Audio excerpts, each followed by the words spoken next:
प्रयागराज महाकुंभ 26 फरवरी को आखिरकार समाप्ति हो गया। प्रयागराज महाकुंभ के बाद अब बारी नासिक के सिंहस्थ कुंभ की है, जिसका आयोजन 2027 में महाराष्ट्र के नासिक में होगा।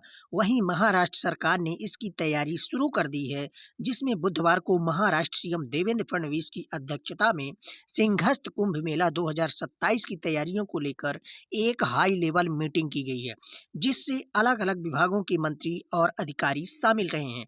और इस बैठक से बाहर आने के बाद महाराष्ट्र के मंत्री गिरीश महाजन ने मीडिया से बातचीत की और इस बातचीत में उन्होंने बताया कि कुंभ मेला 2027 के आयोजन को लेकर महत्वपूर्ण बैठक हुई है।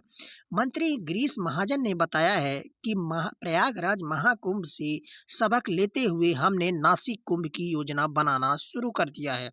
बैठक में सभी विभागों के वरिष्ठ अधिकारी मौजूद थे।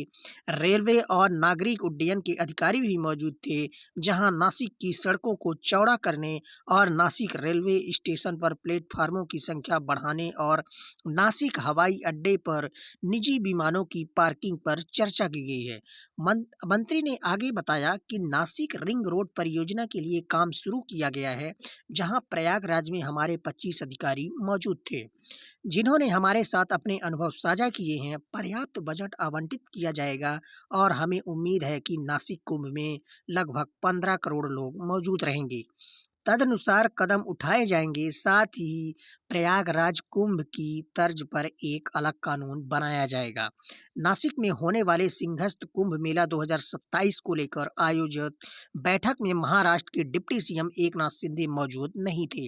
डिप्टी सीएम एकनाथ शिंदे की अनुपस्थिति के बारे में मंत्री गिरीश महाजन ने बताया कि बैठक को बहुत कम समय में तय किया गया था और डीसीएम एकनाथ शिंदे की पहले से एक कार्यक्रम तय थे, इसलिए वो इसमें शामिल नहीं हुए हैं। हालांकि उन्हें इस बारे में जानकारी दी गई थी और मैंने उन्हें फोन पर बात भी की थी।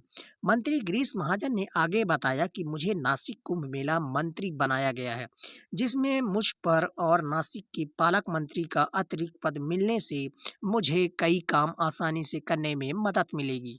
लेकिन मुझे उम्मीद है कि नासिक और रायगढ़ में